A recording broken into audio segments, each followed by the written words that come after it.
Bonjour à tous. Alors dans ce module, nous allons voir comment implémenter et sécuriser un accès VPN et nous verrons également comment implémenter ce qu'on appelle un guest LAN, donc un LAN pour l'accès invité, typiquement par exemple lorsque vous avez un accès Wi-Fi pour des personnes qui viennent chez vous ou dans votre entreprise et qui doivent accéder à l'Internet. Alors tout d'abord, c'est quoi un VPN? Alors VPN signifie Virtual Private Network, donc réseau privé virtuel. Le but c'est de connecter soit deux sites distants, soit une machine client avec un site distant au travers de l'Internet et comme si ces deux sites étaient connectés directement l'un avec l'autre ou comme si la machine qui se connecte au réseau distant était connectée sur le même réseau. Donc le but en fait c'est évidemment d'accéder de manière sécurisée, de manière plus facile en tout cas, aux serveurs, aux ressources qui sont localisées sur le site auquel vous essayez de vous connecter. Alors, quand on parle de VPN, on pense très souvent à chiffrement, mais les tunnels ne sont pas forcément toujours sécurisés. Donc, un VPN peut être chiffré. Donc, si on utilise les technologies les plus, on va dire, les plus récentes, donc le OpenVPN, les tunnels basés sur SSL, les tunnels basés sur IPsec, sont évidemment des tunnels qui sont chiffrés. Donc là, ça veut dire que sur l'Internet, même si une personne arrive à capter le trafic que vous transmettez entre votre PC et le site distant, il n'arrivera pas à lire les données qui sont échangées. Mais les VPN ne sont pas forcément chiffrés, donc vous avez des tunnels de type GRE, L2TP ou PPTP qui peuvent simplement ne pas être chiffrés. Donc là, vous avez le trafic qui transite effectivement dans un tunnel, mais il y a la possibilité d'écouter ce qui se passe dans ces tunnels. Donc évidemment, ce n'est pas une solution qui est recommandée actuellement. Il vaut mieux se baser sur des tunnels qui utilisent du chiffrement. Toutefois, sachez que ça existe. Alors le PPTP, on le retrouve deux fois simplement parce qu'il peut être activé avec ou sans chiffrement. Le L2TP, vous le voyez deux fois aussi. À la base, L2TP, c'est une solution non chiffrée qui permet de faire une connexion de niveau 2. Combiné avec IPsec, là, on arrive à faire en fait un tunnel qui est complètement chiffré. Alors dans le cadre du cours, nous allons implémenter un tunnel basé sur OpenVPN. Alors le gros avantage en fait dans le cadre du cours, c'est que il est intégré à pfSense, donc pfSense le firewall que nous utilisons déjà depuis plusieurs sessions maintenant. Le point un petit peu plus difficile, c'est qu'il nécessite absolument un client que nous allons devoir installer sur une machine de test, sur laquelle en fait nous allons lancer le tunnel vers pfSense. Et si tout va bien, depuis cette machine, nous aurons accès aux ressources que vous avez déjà configurées, donc par exemple le serveur web que vous avez mis en DMZ, mais en utilisant les adresses IP privées, donc les adresses IP du réseau interne que vous avez créé. Dans un deuxième temps, nous allons configurer un LAN pour un accès invité, donc, généralement on appelle ça un guest LAN en anglais, sur lequel nous allons activer un portail captif. Le but du portail captif, c'est évidemment de sécuriser un minimum l'accès sur votre réseau invité. Alors simplement pour des raisons purement légales, tout le trafic qui sort de chez vous, vous en êtes responsable. Donc si vous avez un invité qui peut se connecter sur un réseau de manière totalement ouverte, sans devoir s'authentifier, et qu'il génère du trafic, interdit, c'est vers vous qu'on va se retourner, bien entendu. Donc le portail captif aura cet avantage de pouvoir un minimum identifier les personnes qui ont utilisé le réseau et normalement pourra vous aider à retrouver éventuellement quelqu'un qui a téléchargé des images pédopornographiques par exemple ou qui a été sur des sites interdits. Cette solution VPN et ce guestLAN viendront s'ajouter au réseau que nous avons déjà configuré jusqu'à présent, dont voici un petit résumé. Donc vous voyez quand même que ce que nous avons mis en place est relativement complet, hein. Donc nous avons une partie LAN pour les machines clientes, donc pour les PC on va dire de l'entreprise. Nous avons un espace DMZ pour héberger les services. Nous rajoutons à cela un accès guest pour les visiteurs et un accès VPN pour ce qu'on appelle en anglais les road warriors, c'est-à-dire les personnes qui sont soit en télétravail, soit les vendeurs qui sont régulièrement en clientèle et qui doivent pouvoir se connecter sur le réseau d'entreprise. La liste des tâches à faire, donc configurer l'accès VPN sur pfSense. Pour ce faire, vous pouvez de nouveau simplement regarder par vous-même avant de vous plonger dans le step-by-step. Le step-by-step vous décrit effectivement comment configurer tout cela. Je vous rassure déjà d'emblée, la grande chance que vous avez, c'est que dans pfSense, pour configurer OpenVPN, il y a la possibilité d'utiliser un wizard, et nous allons simplement utiliser ce wizard. Alors, nous allons pas rentrer dans les détails, donc le but du cours ici, c'est plutôt de vous montrer ce qu'est un VPN, à quoi ça sert, qu'est-ce que ça va vous permettre de faciliter comme accès. Maintenant, évidemment, OpenVPN, c'est du SSL, c'est beaucoup de chiffrement, donc il y a beaucoup de paramètres, on ne va pas rentrer dans tous les détails du paramètre. Nous allons simplement suivre ici le wizard pour configurer le VPN et voir en fait que depuis l'extérieur, vous pourrez accéder à vos ressources internes en utilisant votre adressage IP interne. Ensuite, nous testerons l'accès. Oui, évidemment, si nous configurons quelque chose, il vaut mieux vérifier que ça fonctionne. Et enfin, pour terminer, on configurera le réseau guest, activerons le portail captif sur ce réseau. Nous configurerons évidemment les règles du firewall de telle manière à ce que les personnes qui se connectent sur le réseau guest puissent faire quelque chose, puisque par défaut, quand vous créez un nouvel espace, un nouveau réseau sur votre firewall, il n'y a pas de règle firewall, donc ça veut dire que par défaut, la règle est qu'on bloque tout. Donc si vous ne configurez rien, vous aurez un guest LAN sur lequel vous ne pourrez rien faire. Et là aussi, une fois que tout ça est en place, nous testerons l'accès. Voilà, nous allons donc commencer par l'accès VPN. Donc nous aurons besoin pour ça d'un PC. Bon, normalement à l'EPFC ça aurait été le PC du prof, donc en l'occurrence mon PC. Vu le confinement, vous devrez mettre en place en fait une machine sur votre réseau de l'école, donc une machine virtuelle bien entendu, sur laquelle vous allez en fait configurer le VPN pour qu'il puisse se connecter sur le serveur OpenVPN du pfSense. Nous allons commencer par configurer le VPN. Alors, depuis la machine Windows 10 que vous avez configurée dans le LAN, vous accédez à l'interface graphique du pfSense. Vous allez dans VPN, OpenVPN, et là, vous lancez le wizard. Alors, vous allez choisir comme type de serveur un accès pour les utilisateurs locaux. Donc, l'autre possibilité, c'est le site à site, mais nous ne ferons pas ça. La première chose, OpenVPN travaille avec des certificats. Donc la première chose qui vous est demandée ici, c'est de créer un certificat root qui va permettre de signer tous les autres certificats dont nous aurons besoin. Donc la première chose, c'est de lui donner un petit nom et ensuite remplir les paramètres nécessaires à un certificat. Donc le code pays est à la province, bon c'est parce qu'on parle aussi aux États-Unis bien sûr, la ville, moi j'ai pris Bruxelles bien entendu, et l'organisation, le nom de votre organisation. Prenez le nom de domaine que vous avez défini. Ensuite, vous cliquez sur @newca.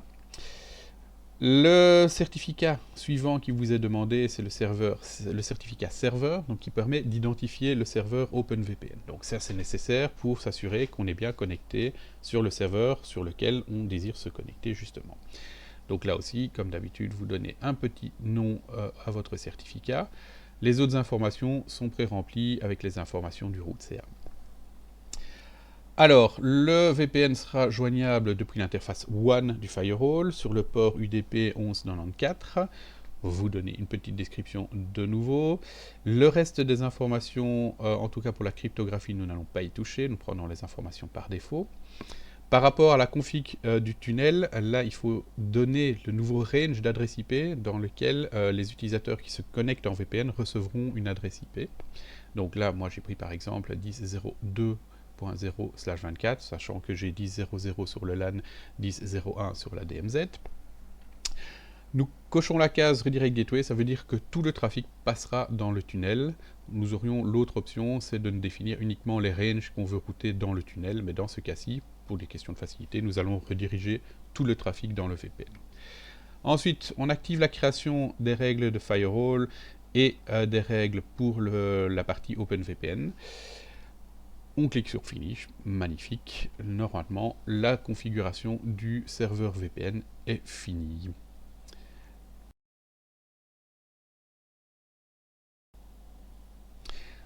Nous allons à présent rajouter un package, enfin un paquet en fait, à pfSense.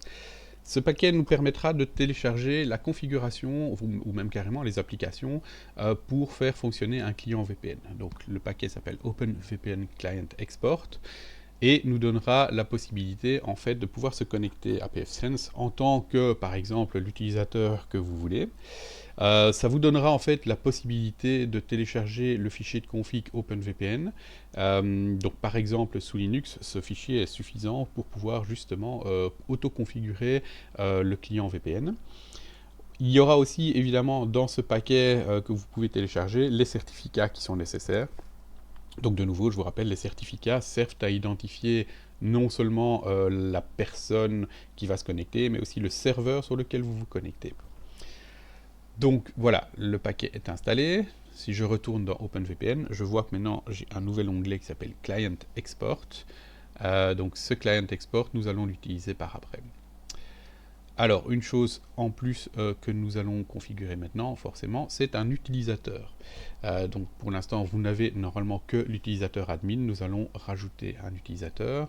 Bon, question de facilité, j'ai appelé cet utilisateur VPN. Je lui ai donné un mot de passe. Prenez le mot de passe que vous prenez habituellement dans vos labos. Vous confirmez ce mot de passe, pardon. Alors ensuite, ce que nous allons faire aussi, c'est que nous allons utiliser un certificat. Donc ce certificat sera également utilisé pour identifier l'utilisateur. Donc là, vous cliquez simplement sur créer un certificat, il sera fait de manière automatique par après. Vous donnez un petit nom à ce certificat, l'autorité de certification, c'est toujours celui du pfSense, et voilà, vous cliquez sur Save, vous avez un nouvel utilisateur. Petite astuce, on va retourner dans l'utilisateur et nous allons lui accorder en fait le privilège de se connecter sur la plage Client Export. Donc ça nous permettra en fait, avec cet utilisateur-là, de nous connecter sur pfSense pour pouvoir justement télécharger les paquets qui nous intéressent. Donc voilà, je sélectionne la page auquel l'utilisateur a droit de se connecter. Il nous reste une chose à faire aussi, c'est de changer le port pour accéder au firewall. Donc par défaut, il est sur le port 443. Donc là, j'ai simplement changé, j'ai mis 8443. Ceci pour éviter justement un overlap avec le port que vous avez configuré pour vous connecter sur votre serveur web depuis l'extérieur. Donc je vous rappelle qu'on a fait du NAT sur le port 443. Ensuite, depuis une machine, par exemple une Linux Mint que vous aurez configurée dans le réseau WAN, enfin sur le réseau LAN de votre domicile, je vais me connecter sur le firewall. Donc j'utilise l'adresse IP maintenant de l'extérieur de mon firewall. Je vous rappelle que j'ai changé la porte sur la porte 8443. Je me connecte avec l'utilisateur VPN. Là, vous voyez que je n'ai qu'un seul table, Client Export. Et tout en dessous, je peux télécharger les paquets. Donc là, je vais télécharger le paquet qui concerne Linux, donc le Bundled Configuration. En fait, c'est simplement un fichier zip, vous allez voir dans les téléchargements, qui contient le fichier de configuration OpenVPN et les certificats qui sont nécessaires à la configuration. Alors une petite astuce, pour une raison que je ne connais pas encore, c'est qu'il y a écrit UDP 4 et le client n'aime pas trop ça, donc on va juste corriger UDP 4 en UDP, tout simplement. Et voilà, notre fichier de config est prêt à être utilisé. Donc maintenant, vous allez sur l'icône réseau, vous faites modifier, vous faites ajouter une nouvelle connexion. Tout en dessous, vous avez importé une configuration VPN enregistrée. Voilà, vous pouvez créer, vous allez chercher le fichier OpenVPN dans ce qu'on a téléchargé. Tout est préconfiguré, il faut simplement rajouter le nom d'utilisateur et le mot de passe, donc dans ce cas-ci c'était VPN et le mot de passe que vous avez choisi. Vous avez aussi une clé qui sert à sécuriser le certificat, lui aussi le même mot de passe. Enregistrer. Donc, voilà, on enregistre les modifications. Et maintenant, pour tester, eh bien, il faut simplement retourner sur l'icône connexion VPN. On lance le VPN qu'on vient de créer. Et si tout va bien, voilà, la connexion VPN a été établie avec succès. Pour vérifier, eh bien, on va lancer un browser et on va se connecter avec l'adresse IP interne du serveur web. Donc dans mon cas, c'était 10.0.1.2. Voilà, déjà là, magnifique. Je sais donc me connecter avec l'adresse interne de mon serveur web. Pour la deuxième partie de ce module, nous allons maintenant configurer le guest LAN. Donc nous allons créer tout d'abord une nouvelle interface sur pfSense. Alors vous allez devoir évidemment créer d'abord cette interface dans VirtualBox et puis ensuite activer cette interface dans pfSense. Donc ici aussi je vais repartir de la machine Windows 10 du LAN pour me connecter en interface graphique sur pfSense. Alors, préalablement, j'ai créé donc l'interface dans VirtualBox sur le pfSense. Je vais maintenant la configurer. On voit la nouvelle interface, c'est la EM3 qui pour l'instant s'appelle toujours OPT2. Ah, si je clique sur OPT2, voilà, d'abord, première chose, c'est que je vais l'activer cette interface, lui donner un petit nom sympathique du style guest par exemple. On va lui configurer un range d'adresse IP v4. Alors, on avait le 10.00, 10.01, 10.02, prenons 10.03 /24. Voilà. Pas de gateway puisque nous sommes nous-mêmes le gateway. Et c'est parti. Nous avons configuré le guest LAN. Maintenant, il va falloir rajouter également sur ce guest LAN un service DHCP, donc pour pouvoir donner des adresses IP aux machines qui vont se connecter sur ce LAN. Voilà, donc là, un petit problème d'enregistrement. Je pars sur DHCP serveur. Je prends le nouveau réseau guest. Là, je vais activer DHCP sur cette partie-là. Comme d'habitude, le range dans lequel vous voulez attribuer des adresses. Alors là, évidemment, c'est un guest LAN, donc vous pouvez le faire large dans la vraie vie. Bon, ici, vous aurez tout au plus une machine qui va se connecter dans ce guest LAN. Voilà, je sauve. Voilà, mon guest LAN est prêt à pouvoir accueillir de nouvelles machines. Ensuite, la machine que vous avez utilisée pour tester votre VPN, vous allez simplement la déplacer et dans VirtualBox, donc vous allez vous connecter sur l'interface guest de votre pfSense. On va simplement d'abord tester que ça fonctionne. Donc on va couper le réseau, on va le réactiver. Voilà. Et normalement, on devrait obtenir une adresse IP du nouveau range que nous avons attribué au réseau guest. Donc, si je fais ifconfig, j'ai bien une adresse dans le réseau 10.03. Alors, c'est bien beau d'avoir un guest LAN avec un service DHCP qui tourne dessus. Mais évidemment, ici, nous voulons aller plus loin. Nous voulons évidemment pouvoir sécuriser un minimum les guests justement qui peuvent se connecter sur cet espace invité. Donc nous allons rajouter un portail captif. Service captive portal. Ajouter. Alors, le nom de la zone, de nouveau, c'est juste un nom. Appelons-le guest. Vous pouvez créer plusieurs zones, plusieurs guest access. Description, voilà, mettez ce qui vous semble le plus parlant. On va activer ce portail captif. Voilà. Alors, ce portail captif est disponible sur le réseau guest. Le reste, vous ne devez pas changer. Alors, il y a des options de personnalisation. On ne va pas jouer avec ça ici, mais vous avez tout à fait la possibilité de rajouter votre propre logo. Ce qui est important, c'est de choisir la base de données utilisateur qu'on va utiliser. Donc, on utilise la base de données locale. En l'occurrence, nous allons donc pouvoir nous connecter avec l'utilisateur VPN que nous avons précédemment utilisé. Voilà, alors autre chose aussi, activons des règles sur le firewall, sinon personne ne peut rien faire. Donc, ce que je vous propose de faire ici, évidemment, c'est un accès invité. Donc les invités, vous ne savez pas qui vient. C'est de faire une règle qui vous permette de tout sortir, sauf ce qui va vers le LAN. Donc en fait, ici, on fait un match inversé. Donc en gros, ça dit que tout ce qui est en IPv4 et qui ne va pas vers le LAN est autorisé. Voilà pour la partie VPN.